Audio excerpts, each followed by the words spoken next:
I rise in support of this report.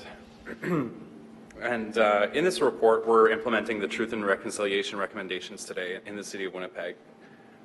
We're doing what is the city's part in the Truth and Reconciliation recommendations, and they're quite detailed, and this report is consistent with that. So I want to be crystal clear that if you vote against this report, you are voting against truth and reconciliation. You're voting against the healing that needs to happen with our peoples. I've recently been starting my greetings on behalf of the City of Winnipeg with speeches with the words, "We are on Treaty 1 land and the traditional homeland of the Métis Nation."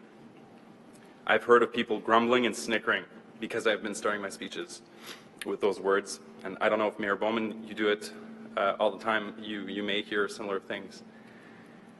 I've even had somebody come to my face and confront me to tell me that starting my speech that way was not appropriate. Change needs to start somewhere. We have to do this.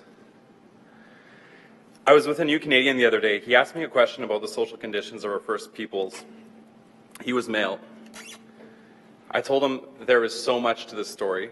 There is so much history.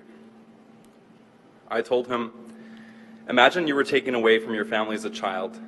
You were brought to a school where you were repeatedly raped. Your language was taken away. You were told that your parents had a backward life and that you needed to learn a new way of life. How would you be today if this had happened to you? How would your relationship be with your parents, with your children? Would you be okay? We only had a few minutes, but I think he began to understand. But this conversation needs to happen many, many more times and in a respectful way, and I think that's what's being brought forward in this report. Imagine the Métis people who live with us, around us, who don't even know their own background. It was suppressed, it was hidden, it was shunned. The snickering needs to stop. The outright disrespect needs to stop. So thank you, Brian Bowman, for your leadership on this issue, for moving this forward in a real way, and I urge all members of council to vote for this report.